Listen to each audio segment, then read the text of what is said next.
Welcome to the Going Somewhere podcast, a podcast for anyone who finds themselves in the ambiguous adventure of young adulthood, a season marked by uncertainty, change, love, heartbreak, and a whole lot of big decisions. Sit down with me for some real and raw conversations with some incredible people as we dig into what it looks like to be a follower of Jesus in this beautiful yet complicated season of life. If this podcast helps you in any way, please subscribe, leave a review, share with friends, and join the conversation on Instagram by following goingsomewhere.podcast. We're all going somewhere. We might as well go there together. Let's dive into today's episode. What's up, everybody? Welcome to the Going Somewhere podcast. If you are new to the podcast, I just want to welcome you. My name is Steven. I'm the host here, and I'm glad that you're here. This podcast is really a space where we dive into some real and raw conversations about life and faith and finances and everything in between. But today you're in for a treat. We've got a special episode. Today we're going to be joined by one of my friends. His name is Easton Stick. He is the backup quarterback for the LA Chargers right now. And this conversation is a lot of fun. He's going to talk about a little bit about his NDSU career. He's going to talk about his journey in the NFL. He's entering year 6. He's going to be playing for Coach Harbaugh right now. And his perspective, his story is really interesting and really great. But also who he is incredible. He is a servant leader. He's humble. And you're going to learn more about that today. And I'm just pumped. If you do not know Easton, I am so happy I get to introduce you to him today. So let's jump in to this week's episode with Easton Stick. Hey, everybody. Welcome to this week's episode of the Going Somewhere podcast. Today, I am joined by Easton Stick. What's up, Easton? How are we doing, man? Good to see you. Good to talk to you. It's been a long time, and so looking forward to it. I know. It has been a while, but I'm pumped to have you on. This has been like a year in the making. You know, we tried to do it mid-season, which was just a rookie mistake on my part. You know, that's a little busy, but here we are in the off season. We're getting it done. Yeah, I love it. I'm excited. Yeah, man. Where are you right now? Like, what's the off season looking like for you right now?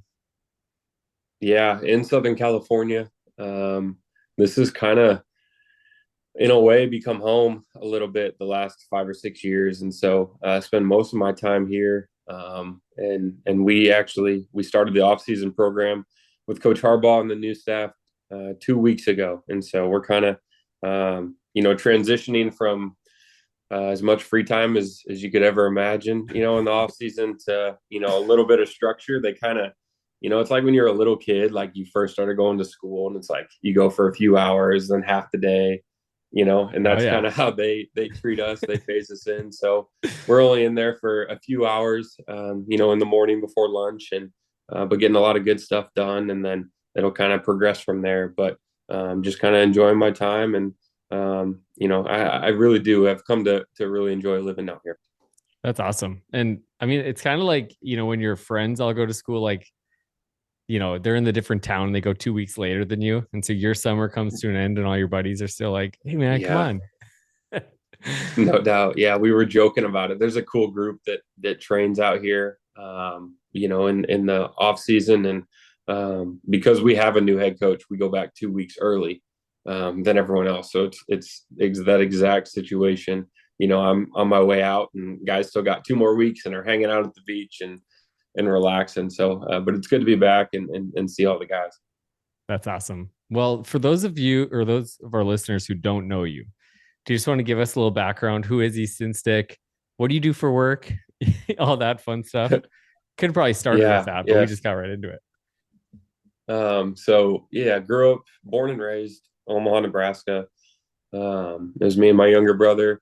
We played sports and went to school. It was pretty traditional, growing up, and played anything we could get our hands on in the front yard, and all of that. And then, really fell in love with football particularly. And that took me to Fargo.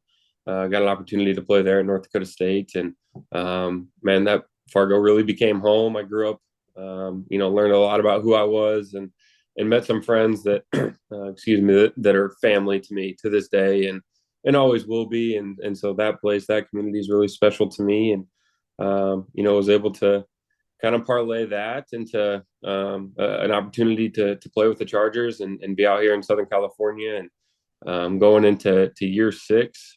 So super grateful, it's crazy. Time has flown. It's gone really fast, but really grateful to have been with one organization and one spot. It's been a fun journey, not one that I could have mapped out or drawn, but been a lot of fun. And so, like I said, I'm really enjoying my time out here. That's crazy. This is year 6 already.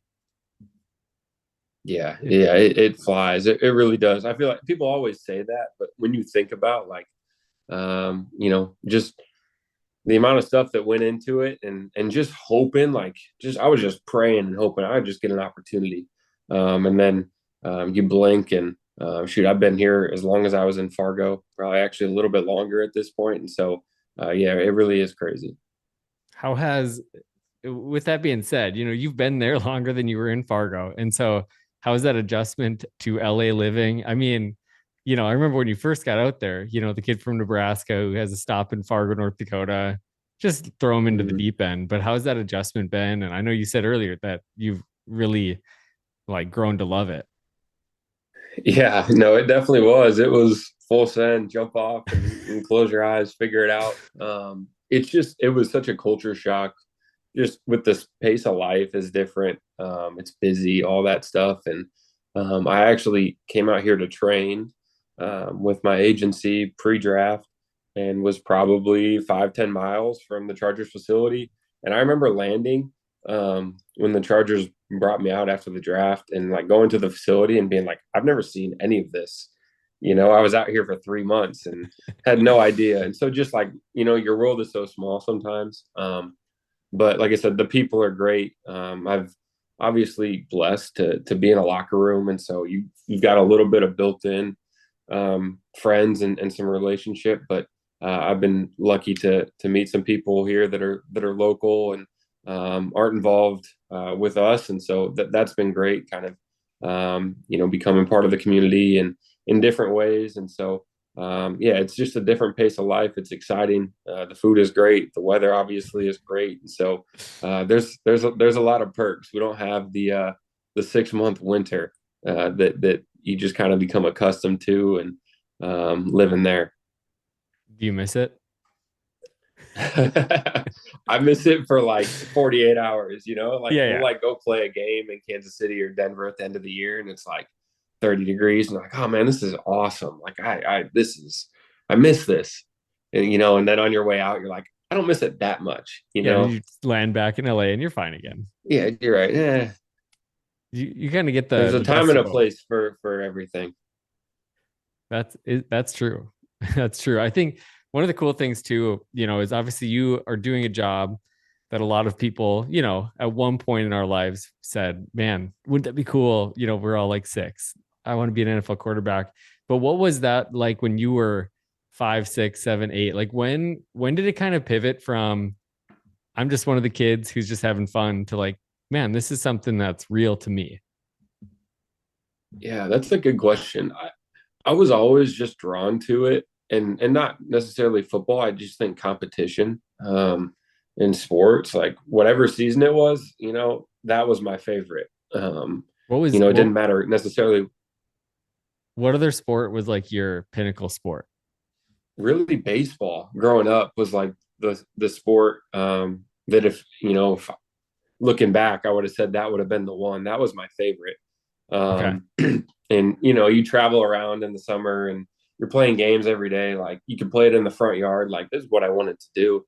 But it was at some point in high school where it just the unique aspect of football, particularly just from my perspective, playing quarterback, where you're just involved with the whole team, every aspect of it. It's such a diverse group. We were joking the other day at one of the workouts and just looking at 2 guys that play the same position that body type, personality, where they're one's from Montana, one's from South Carolina, couldn't have looked any different personality wise, and they play the same position in the same sport, so it's just you bring people together from all over the place, and everybody's got a different role. And I just think was really drawn to that portion of it. And then obviously just having the ball in my hand, like getting a chance to compete and kind of run run the system that way. I don't know. At some point in high school, really fell in love with it, and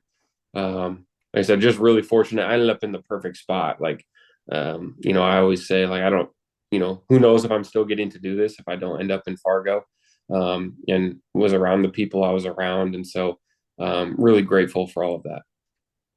Yeah, I feel like that spot and just being in Fargo and just seeing the legacy of the quarterback position over the last, 12, years now or whatever it's been since, I mean, obviously there's guys before Brock, but Brock was kind of like the new era guy that kind of kicked it all off. But, I was thinking back to when I first met you or when I first more so like knew of you, cause I followed football and we recruit this kid and he's in, but you're the backup.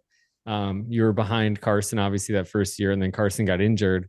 And, you went on kind of a killing spree, 8-0, led the team to the national championship. And I just remember like the humility that you displayed of handing the team back over to Carson. And I just think that's a very rare scenario when a guy goes 8-0. I think most times, like in the NFL or anywhere else, you go like, let's ride the hot hand. Like this is clearly something's working here. But what was that whole experience like to kind of lead the team there and then to hand it back over to Carson?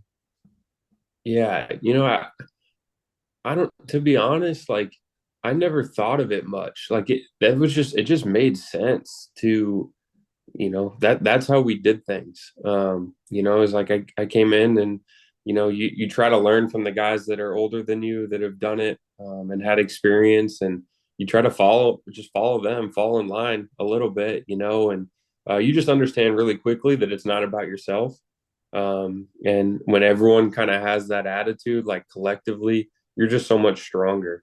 And that's in anything, but particularly football. And so, yeah, I mean, Carson had done so much for me. There's no way in heck, as a freshman that I could go out there and play as well as Carson, as a fifth year senior.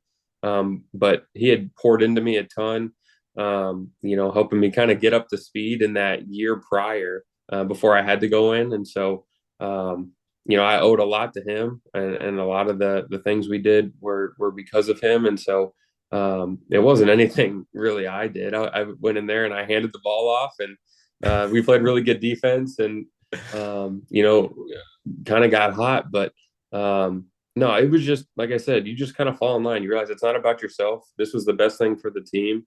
And knowing Carson's story, with having to sit and wait for an opportunity to play. Here it is. He takes advantage of it the first chance he gets in 14, and then the next year, with so much on the line, obviously for him professionally, all of that, gets taken away so quick. And so, obviously we were all aware of that. And, the timeline worked out perfectly where we kind of knew once he got hurt, like, hey man, this might just be enough time for him to be able to come back if we can get there. And obviously it wasn't a guarantee at all. And we were able to get it done. And like I said, it just made sense. It wasn't about any individual, any person. And so it's a neat story, because I think it kind of encapsulates the program as a whole, what Bison Pride is. And so, yeah, grateful to be a part of it. I feel like that culture piece, no matter, where we find ourselves, we go into work, we are part of different things, whether it's through a church, through a family. Like, I think that culture piece that you've talked about, at NDSU, it is so special. And like the fact that you guys were mapping out, like, okay, if this all falls into place, we win out, we do all this, Carson gets back. Like, it was others focused. It was not about one person. Where did that come from? Like, was that something that just kind of came natural to each group that you were a part of, or what was kind of the catalyst for that? Yeah, that's a good question. I would say for me personally, with my parents and how we were raised, and I don't know, my mom tried to keep it really simple, and I can still hear it like as I walk out of the front door, in my parents' house growing up, is like, just be nice, like simply, Just simple. be Yeah. nice. It's really simple. So I don't know. I think probably just ingrained that way as a kid, but getting to Fargo and like I said, a lot of guys poured into me and spent a lot of time getting to know me and building a relationship. And I think that was a time where my faith grew a ton. And so just kind of seeing like I said, just seeing the example of what obviously what it says, but then here are people that believe, and this is what it looks like, and it is unselfish, and you're a part of something bigger than yourself. And so I think between those two things, and then just the culture that was already set within the football program, man, like I said, it just made sense. It was just what you did. You sacrificed for the greater good, knowing that good things will come from it. That's powerful. I mean, like that's like visible from the outside, and then just getting to know the individuals that, are kind of part of your story, a part of this bigger picture story. It is cool because I feel like everybody, like you said, comes from different walks of life. They come from different, not everybody's mom stood at the doorway every day saying, be nice, and instilling those values. Yet, I think like culture is contagious. And when there's people that buy into something and they carry it out, and they intentionally look at the people around them and say, hey, let's do this together, something really kind of beautiful can happen. And I feel like that can translate in any environment. But you mentioned how faith kind of came alive to you in college. Like what kind of was the catalyst for that, and just kind of how did that impact your life? What kind of tangible impact did you feel like it had in you? Yeah, I think like the turning point for me, because we grew up, I went to Catholic grade school growing up, and we went to church, and I had experiences in high school where I was like, this is real. This Jesus thing is real. Like I've felt it in my heart. I've had experiences to know that, but what does it actually look like, and what does it mean to me? Yeah. I don't know, and so yeah, I think you mentioned like being intentional, and people were intentional with me. Carson, one of them, Cole Davis, Jeff Curtis. There's a ton of people that just like showed really cool leadership, and honestly, like you looking back on it now, like being like Carson's 21, 22 years old.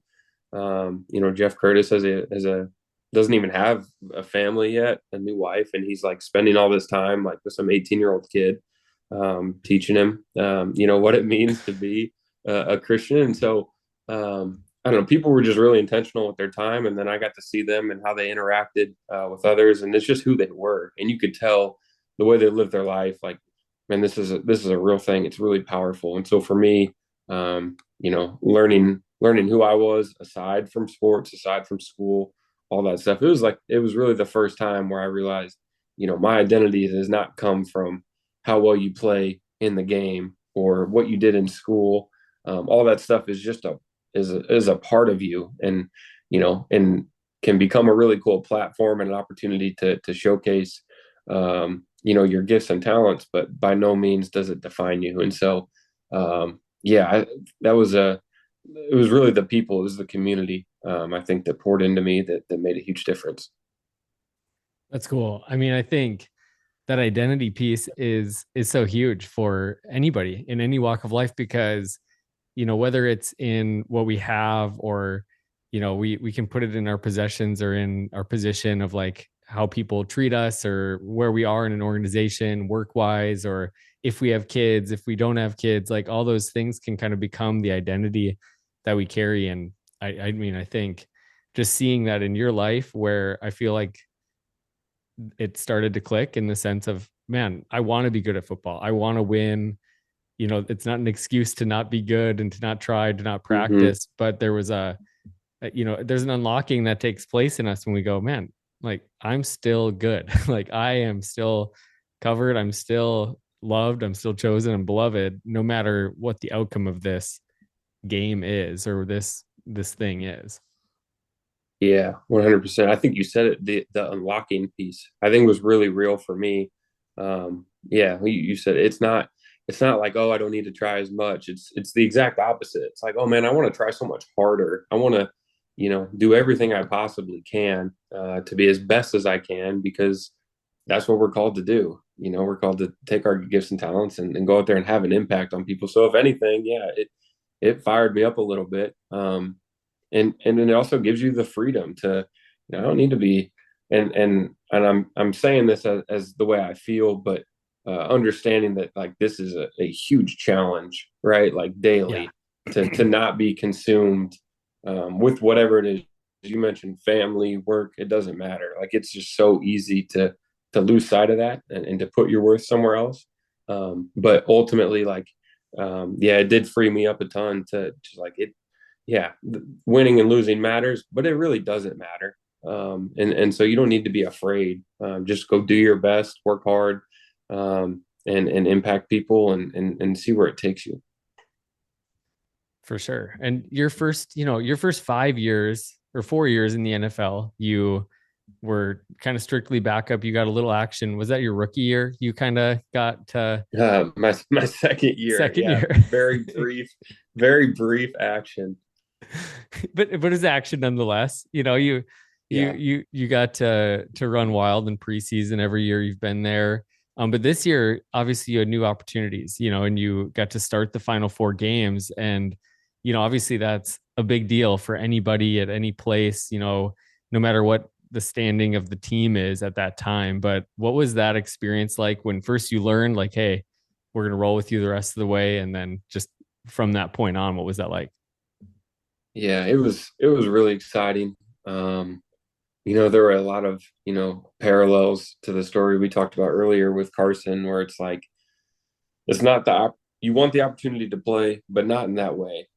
Right. Justin and I have been teammates for 4 years, going to be 5 years now. And so we got an awesome relationship. I love working with him. And so you're crushed, Yeah. for him. And the season hadn't gone the way we wanted it to at all. And we were in a tough spot. And so all of those factors, it's like pulls you, both ways a little bit. But like ultimately, I was just so jacked and excited for the opportunity to play. Like it had been so long. Like I said, it wasn't getting to this point. It certainly, in my brain and in my personal plan, it didn't look like this. Yeah. But I'm grateful for the opportunity, and I didn't realize how much I missed playing. Truly, like I love what I do and being a part of it and all of that. But there's no better feeling than getting to be out there and compete Yeah. and go try to win with a group of guys. And so yeah, it didn't go the way we wanted to, certainly. But I'm like I said, really, really grateful that I had that opportunity. Yeah, it's so cool. And I mean, I feel like a couple of your games, at least two of them were primetime games too. And so it kind of worked out, for us North Dakotans that got to turn on the TV and see another one of the guys that we know. But it was, yeah, I do remember so I have a buddy, he has a golf simulator in his garage. And so we've kind of done this like little group where we on Thursday nights we hit some golf balls and watch Thursday night football. And I believe it was the Raiders game that was on Thursday night football. Yeah. That it was like Yeah. 70s. Yeah. You should have hit more golf balls that night, Steven. It was not much to watch there, unfortunately. We And that's didn't. like what I was saying, it's just Yeah. you wait so long for this opportunity, and then you're like, man, this is not what I expected, not even close. And so I don't know, but like you just, I don't know. Ultimately, like the feeling is gratitude, even through like situations like that, like I said, we all have these, or at least I do, get in my own way a little bit of like wanting to have it all planned out and mapped out. And you realize like, I don't know, God kind of laughs at you and it's like, that's not how this works, type deal. And that was probably one of those. Is there's always a lesson in there to take a step back. And so that was certainly one of them. What did you feel like? You said there's probably a lesson. Like what's something that you took away, not just from that game, but like, and not that the end of the year was all a disaster either. Like you guys, it was a unique spot for your team as a whole, but what did you kind of take away from all those experiences, that Raiders game, all that compiled together? Yeah, the biggest thing that I left with was one, don't take it for granted. Because I got the opportunity because it got taken from someone else. And so just a reminder there, like, don't take this for granted, especially being back in the huddle for the first time in a long time. It was like, man, I really love this, and none of this is guaranteed for me at all. And so don't take it for granted. And then two, the other thing was, the group stuck together. The Raiders game was ugly and it was bad. And things happened in the front office with the coaching staff. And then Giff Smith kind of was the intern the last 3 weeks and really challenged guys to like, hey, like we got 3 weeks, let's do our job, come together as a team and work hard and do it the right way. And you saw people do that. And guys had no reason to. We were out and it was a mess and coaches got fired. Everyone felt terrible. You all feel responsible for it. And so that part was neat. It was like, man, this stuff, like connection to people, like to a team, that stuff is real and it still matters even at the professional level. And seeing the last 3 week guys came together and played 3 close games and played hard to win. And so just being a part of a team in that way was really neat and just showed you, the power of connection.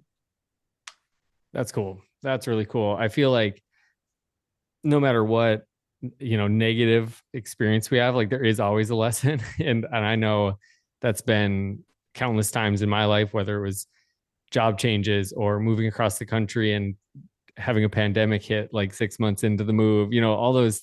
I think we probably moved around the same time. I think you became a NFL quarterback during COVID too. So like there's just things that don't go as planned and they don't look the way that you thought they were going to look. And in the moment it's hard. Like in the moment, you walk away from it and you go like, okay, how could this work out for the good? But then you get some time away, you get that perspective back and you really do see, like the Bible talks about how God works together all things for those who love him, but also like the story of Joseph, what the enemy meant for harm, God used for good. And I think there's so many things in my life when I think about it that God's brought good out of the negative situations. And I feel like I've seen that in your life too, that any adversity you've come through, it's made you stronger. And I think that's a huge, like valuable asset to carry with a person. Yeah, like I said, I'm certainly grateful for kind of the route it's been, the journey it's been, and I said it already, but like, yeah, you set out as a little kid and this is what you want to do, and in your head it looks a certain type of way. It doesn't look like being the backup, or fighting for a job, in training camp. Like that's not the hero story, right? That you're in, Right. And so, like I said, I've learned so much being in this role, and being in different roles on different teams, and having different experiences that. Heck yeah, I'd love to play, but I certainly wouldn't go back and change what I've learned and what I've experienced. It makes you who you are. And, I think that's powerful. And also, you talked about, I think a lot of us do carry kind of that hero perspective when we live our lives and live our stories. But I think one of the most powerful things that when we can realize that we're not actually the hero, like that, that either like for a faith perspective, we recognize like, no, like God's the hero. He's the one that comes through. But just in general, like my life isn't about me. It's about what I can offer other people and serve other people. And I feel like you do that well. And, you've been in this role as a backup, fighting for your job. You're with a quarterback who's just an absolute stud. It's not like you're walking into the training camp, this week going, all right, this is my job. I'm going to win it. I'm taking this kid down. Like you're going in with a unique perspective, a unique position. What have you learned just from kind of that adjustment of kind of navigating, all right, this is my new role. This is my job. How do you go to work and just do your best and bring your best? Like what's your goals every day? Yeah, it's funny at NDSU, we talked about servant leadership all the time. And I had one particular perspective of it because I got to be the starter, and I got to be one of the leaders of the team. And then you get here, and I've had a totally different role, primarily. And so seeing the other side of what that looks like, and not necessarily being at the front of it, being somewhere in the middle with the group and leading in a new way, but ultimately with the same goal is like, man, I want to have an impact on people. And I can do that by the way I work and the way I treat people, and trying to have connections with guys and lead them individually, and hopefully that grows, and you have an impact on the team, but it just looks a little bit different. Like I said, you're not at the front of the room, or driving the bus. You're, like you said, you're somewhere in the middle, and trying to just build connections with guys and be real, be authentic, and but ultimately the goal is the same, right? Just to impact people and just be positive daily. For sure. And I think that supportive like role is a place that, there's no NFL athlete that doesn't think they should be playing and doesn't know that they could be playing. Like, you recognize, your ability, and, and no offense to the NFL, but there were some guys playing quarterback for significant chunks of time last year that you're like, man, are they the best 32 right now? But like, I'm just on the couch watching on Sundays, so don't look at me. But you just think of like, what you have in you, and you don't get to the NFL by just kind of being passive and just kind of being like, well, whatever happens, happens. So that pivot, I think, is probably easier said than done. But what has kind of helped you, kind of navigate that role, and especially within just your relationship with Justin? Like, how do you approach that aspect? Yeah, for me, it all comes back to the people. And I go back to like my rookie year. It's Phillip Rivers and Tyrod Taylor. And so you said it, it's like, yeah, no one gets here thinking they shouldn't play. But when you walk in and it's like future Hall of Famer and the backup's a Pro Bowler, you're like, yeah, okay, I see what coach is saying. Like, maybe I shouldn't be the one out there. Like, I get it. But it was neat for me because I got to see Tyrod, who was a Pro Bowler a couple years before, get signed in to be a backup. And what does that look like for him? And so I watched closely, and he was awesome, and kind of just let me, follow him around and copy his routine and just be a part of it. And throw me tidbits here and there, on different things, and kind of gave me the blueprint of what it looks like. And so, like I said, and I was around awesome people there.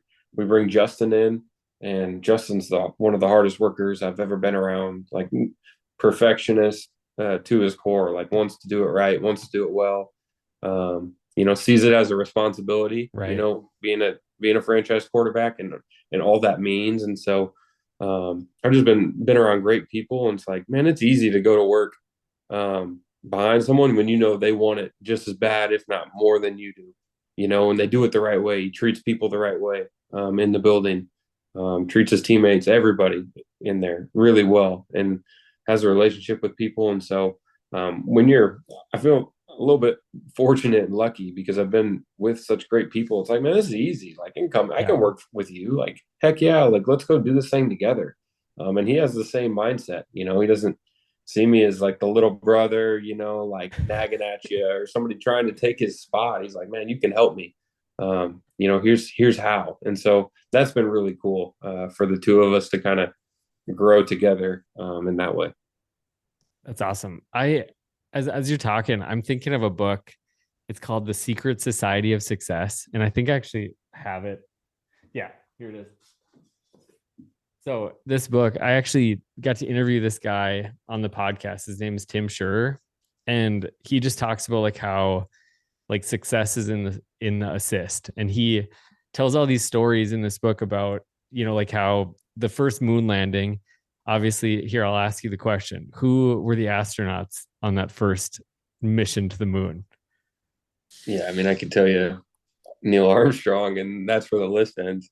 Yeah. Well, Neil Armstrong, Buzz Aldrin, you probably got that one. Then there's this third guy named Michael Collins, who he never got to go to the moon, but he had to just stay in orbit and wait to pick the guys up after the mission was complete. And I just think like that kind of resonated with me. Of there's people that don't get the spotlight.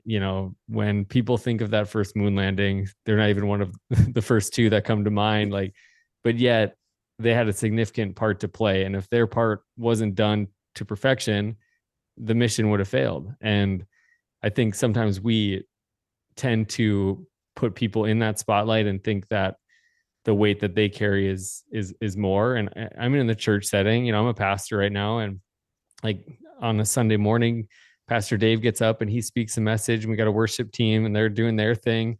But there's every Sunday, our church has about 140 people that are greeting, helping in the kids ministry, helping people find parking spots, and doing all these different things. We all play a part. And I think it's silly that sometimes we tend to discredit like the roles that aren't as glamorous. And so I love when there's somebody that does that well and that is an example in that, like you are, which is pretty cool. I just think if you haven't read this, you got to read this. I'll have to send one to you, because I think you would get a lot from it. I think it's like you live it out and embody it. So you're not going to learn much from it, but it'll just, remind you of some things. Yeah, no, you're always learning, but that is cool. It's I think it's just a unique perspective, like I said, like when everyone's connected and people, understand their value and their worth in the group, like, and you've got relationship with people, man, just, I don't know, cool things can happen, in whatever it is, the church, in our locker room work. I really believe that. For sure. I think one of the unique things too about, where you're at and in the NFL is the camaraderie and family of a locker room. And maybe you tell me, but I feel maybe it's even more in college. But just that unique kind of dynamic of like being family with people that aren't blood. Like, I think the friendships go deep. What has kind of been that for you? Obviously you've been away from family for, gosh, almost a decade now. Like, you haven't been living in your house doing that routine. So what has kind of that been like? And especially moving across the country, moving to a new place where you don't really know a ton of people. How has that process gone? Yeah, it's been awesome. And like I said, you're from people all over the country. Shoot, we got a couple guys that grew up in Canada. We have CJ Okoye, is from Africa. His first time in the United States was this past year. He's been in our locker room for a year. Like, so you're just around like awesome people. And so that's a lot of fun, is to learn, what life is like for, people all over the place and their experiences. And I don't know, you can just learn so much from guys and their experiences, their perspectives. And, everybody's college experience wasn't North Dakota State, and so my first time in the NFL locker room and realizing like, oh wait, some people aren't as passionate and as excited about where they played because of certain, factors, experiences, whatever, that I am. Like, oh man, like, made me appreciate my experiences in Fargo even more, because I said, wow, it really isn't like this everywhere. And so, and then you get guys as you go that played on different NFL teams and have different experiences. They've been cut, they've been traded, they spent a season away from their family, because they have young kids that are in school and didn't want to move them. And so you've got all kinds of things going on. Right. And I just think it provides like a really cool experience, and challenges your thoughts and stuff. Like, man, I've gone into conversations like feeling like, man, I really don't disagree, or I really disagree. And then by the end of it, like, oh, wow, like I've never thought of it like that at all.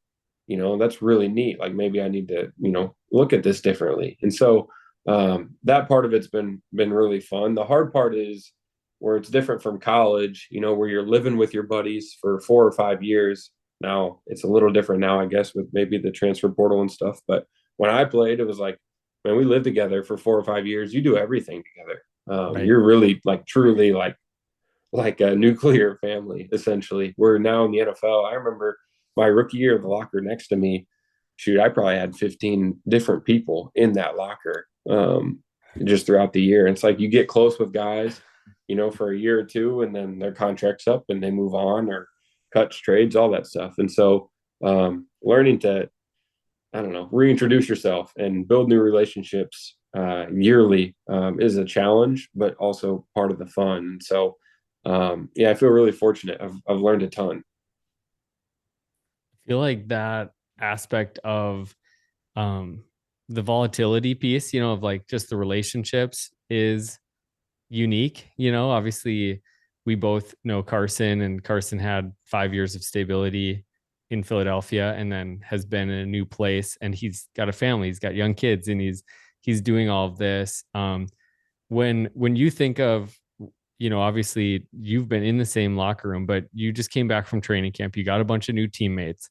Like, how do you go about investing in those relationships and building those friendships? And I just want to comment on something you said too. You said, you went into a conversation like, I disagree with this person. And then by the end of the conversation, you're like, oh man, there's some good points to be had here.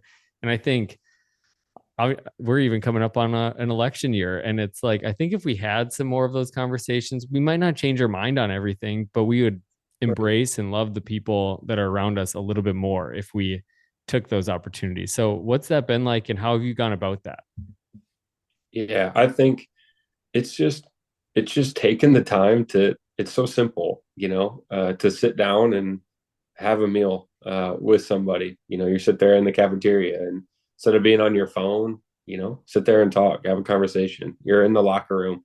And it's tough because guys got stuff going on. I've got stuff going on. Like sometimes the last thing you want to do after practice is to sit there in the locker room and have a conversation with people. Like practice didn't go very well. You're tired.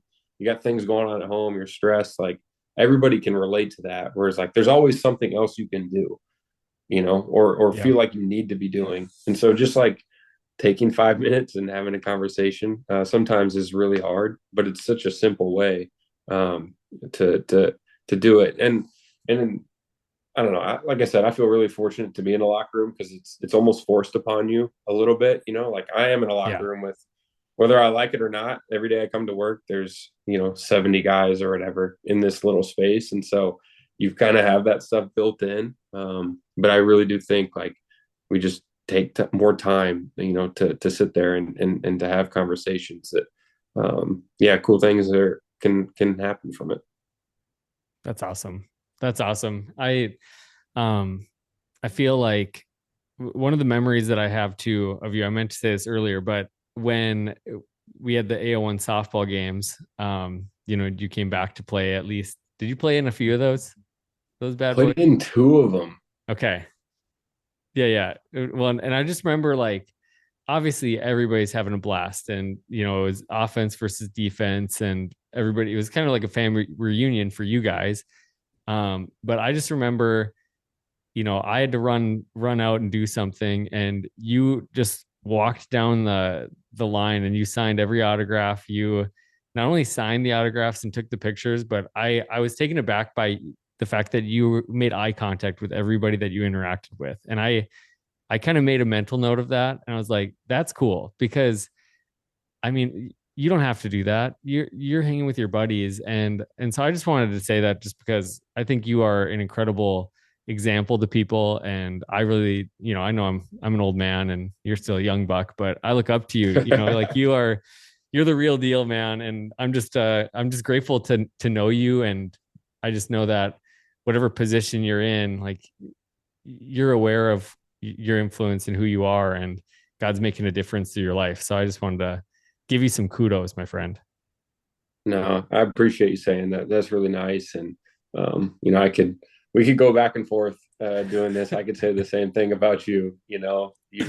You're on that list, when I talk about people that had a huge impact on me, and just the way you live your life and with your family and all you've done with the ministry stuff, going back to shoot when you were on campus at North Dakota State and AO1 and back now, in the area. So you're doing awesome stuff and leading a cool family in multiple different ways. So I could say the same about you. Well, I appreciate that. Hey, we got one more question. Actually, before we get to our one last question, I think, there's people that want to know. I think you get to, your new coach is kind of a legend. He just won the national championship for college football. So what has that been like with Coach Harbaugh? It's been 2 weeks, so it's early, but I probably have a ton of stories to tell already. It's been a lot of fun, and it's neat because you hear all these things. I mean, about people, whatever, but particularly him, I guess, in the last year because of the success and all that. And you hear, how much he loves football and how much the players love him and all this stuff. And it's like, that's been my experience in 2 weeks. Like, we came in and we got to football immediately, faster than any coaching staff I've been on. There wasn't like introduction, like, hey, stand up, how are you? Like, it was like, here's football. And he's up there like teaching and his hands on, and he's in everybody's room. He's bouncing in and out of rooms, every position. Like, you can truly sense the passion that he has for the game and for the guys. Like, he has a ton of respect for it. So that's been a ton of fun. I know the guys have loved the first couple weeks, and so I'm sure I'll have a bunch of stories by the end of the year. But it's been a lot of fun. That's awesome. I mean, the guy's living in an RV right now, so that's pretty Yeah, legendary. No doubt. Legendary. All right. So here's the last question. If you were to go back and give 22-year-old Easton some advice, and we're right around the NFL draft right now. So this is probably around the time that you got drafted, maybe 22, 23. But what advice would you give him? Yeah, geez, that is good. That's tough.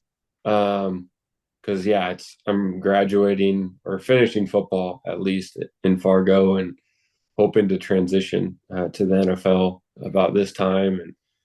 And I would say the best thing I could have told myself back then is just be present and try to enjoy it. And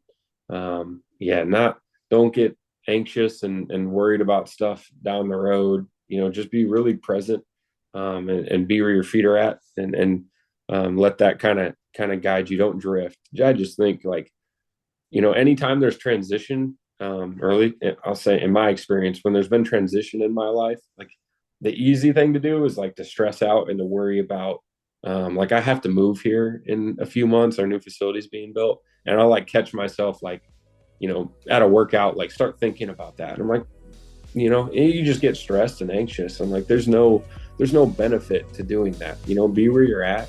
At that point, it's like, don't worry about where you're going to be, what opportunities you're going to have. It's like, but if you can be your best every single day and just worry about, one thing at a time, where you're at, how you're treating people, like, it's going to work out. God has a plan for all of it. We just like to get there and muddy it up on our own, so that's what I would say, is just be present. Dude, love it. Great advice. You nailed it.